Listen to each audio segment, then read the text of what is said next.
হ্যাঁ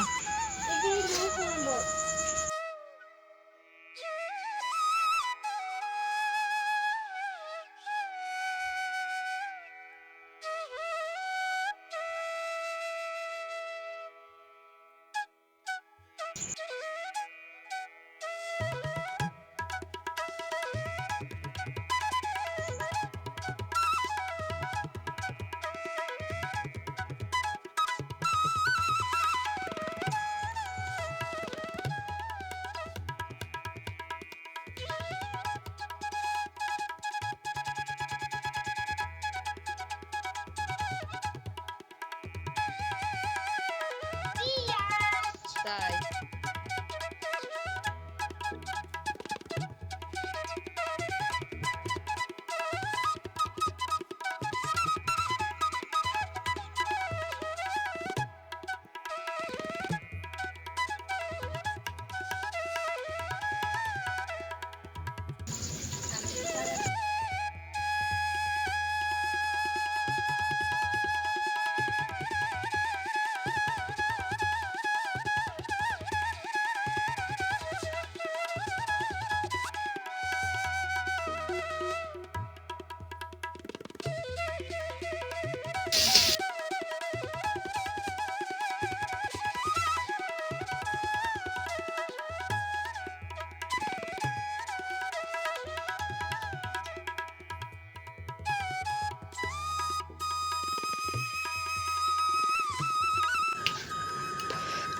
রান্না হচ্ছে।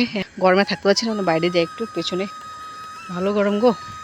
আর এই গরমে মানে আগুনের সামনে থাকা মানে কি বলবো আর, অতিষ্ঠকর। এখন বাজে হচ্ছে তোমার 9টা। দোকানপাট মোটামুটি বন্ধ হয়ে গেছে, কিছু কিছু দোকান খোলাও আছে। 10টার মধ্যে আমাদের এখানে সব দোকানপাট বন্ধ হয়ে যায় আর কি। রাত্রে কিন্তু বৃষ্টি হয়েছিল, তো মাটি ভেজা আছে। আবার রাত্রে যদি আজকে একটু বৃষ্টি হয় ভালোই হবে, একটু ঘুমানো যাবে আর কি। কালকে জানি না কেন বৃষ্টি হচ্ছিল, তবুও গরম লাগছিল খুব। তবুও বৃষ্টি হচ্ছিল দিক দিয়ে, কিন্তু আবার ফ্যানও চলছিল, এতটাই গরম। বৃষ্টি হচ্ছিলো যেন গুগলুকে আমি আমার বিছানাতে নিয়ে এলাম, যে রাত্রেবেলা আমার কাছেই থাকুক, বিদ্যুৎ চমকাচ্ছিল। তারপরে আবার দেখি ছেলেটা আবার ওই বিছানাতে চলে গেলো। গরমে থাকতে পারছি না। মা বলছে গেলে মা আমাকে হাওয়া দাও হাওয়া দাও, তো হাওয়া দিচ্ছি ঘুমালো কিছুক্ষণ, তারপর আবার চলে গেছে ওই বিছানাতে। আর দেখো ফুলগুলো কি সুন্দর ফুটে আছে। এখন চারদিকে ফুল ফুল ফুল, সব ধরনের ফুল দেখতে পাওয়া যায়। আর কোন পরে ফুলের অভাব হয়ে যাবে, ফুল আর পাওয়া যাবে না, এই সাদা ফুলগুলোই পাওয়া যাবে না তখন। এই ফুলের জন্য কাড়াকাড়ি, কার আগে কে সকালবেলা উঠে ফুল নিতে পারে। কি ব্যাপার, শিশির পড়েছে, অবাক কাণ্ড। গরমের দিনে শিশির, তাই আমি তাই তো বলছি পুরো গ্লেজ দিচ্ছে। এবার দেখি শিশির পড়ে আছে, ভিজে গেছে জলে, দেখো হাতে জল। আর ব্রেঞ্চটা কয়েকদিন ধরে এখানেই থাকে, বাড়িতে আর নিই না। না চলো বাড়ি যাই। উফ, গরম গরম। আর চাঁদ মামা, চাঁদ মামা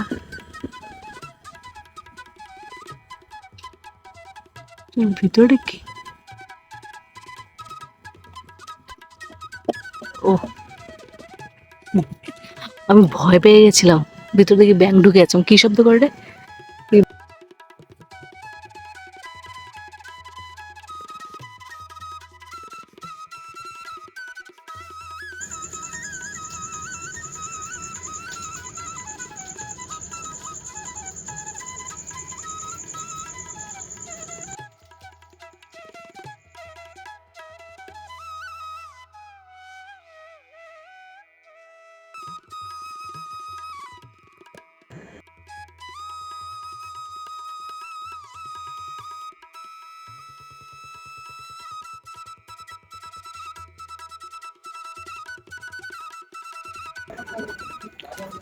গরমে দেখো ঘরের কাপড়গুলোও গুছায়নি, তুলে রেখে এইভাবে রেখে দিয়েছি। মানে ঘরে যে 5টা মিনিট দাঁড়িয়ে গুছাবো সেটার ক্ষমতা নেই, এত গরম এত গরম। কালকে গুছাবো।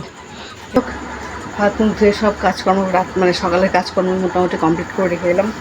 বাসন টাসন মেজে, দেখতে পেলে বাসন টাসন মেজে মুখ টুক ধুয়ে এলাম। মুখটা ধোয়া প্রয়োজনীয় ছিল, বাসন না মাজলেও মুখ ধুতে হতো, আর মাজলে সে ধুয়ে নিলাম। কারণ হচ্ছে ঘেমে একদম গা হাত পা একদম ভেজা ভেজা হয়ে গেছে।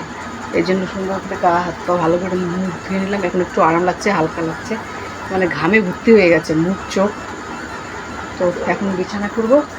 এখন বাজে কিন্তু 11টা, পাক্কা 11টা বাজে। বিছানা করব, একটু ফ্যানের নিচে বসবো, তারপরে শুবো। গুবলু তো দিকে কিছুক্ষণ আগে শুলো। গুবলু আজকে ঘুমিয়েছে, কয়টা বাজে 10টা, 10:15টার সময় গুবলু ঘুমিয়েছে। ওকে খাইয়ে দেয়ে যেহেতু ঘুম পেয়ে গেছে, আর আজকে আর ঘুম পাড়াতে হয়নি, একা একাই শুয়ে ঘুমিয়ে গেছে। তো ওকে একটু হিসু করাতে হবে, না হলে আবার হিসু করে দিবে। তো যাই হোক বিছানাটা করে নেই, তারপরে আমি একটু শুয়ে আর ভালো লাগছে না। তো যাই হোক আবার মানে ঘুমিয়ে যে পড়বো সেটা না, আমাকে এডিট করতে হবে। হ্যাঁ, ভিডিও এডিট করতে হবে। ভিডিও এডিট করতে করতে এখন যেহেতু 11টা বাজে, বিছানা করতে করতে বিছানা যেতে যেতে মোটামুটি 11:20 বা 11:30 বেজে যাবে। কারণ শরীরটা একটু ঠান্ডা হবে তারপরে যাব, কারণ এখনও ঘেমে যাচ্ছি। তারপরে হচ্ছে বিছানা গিয়ে শুয়ে শুয়ে এডিট করব। এডিট করতে করতে নয় নয় করে 2-2.5 ঘন্টা লাগবে এডিট করতে।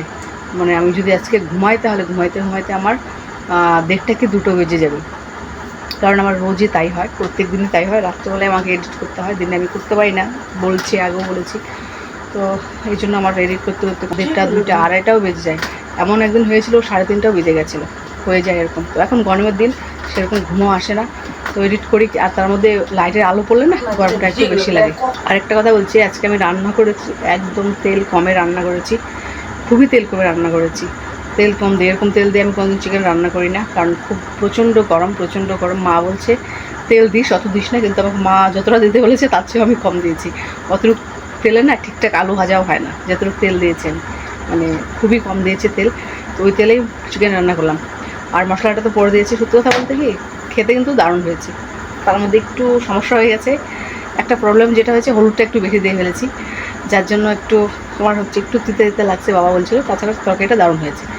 তেল ছাড়া, মানে তেল খুবই অল্প দিয়েছি। দেখতেই পেয়েছো, পেঁয়াজটা যখন ভাজলাম, পেঁয়াজটার মধ্যে তেল ঠিকঠাক লাগেইনি আর কি।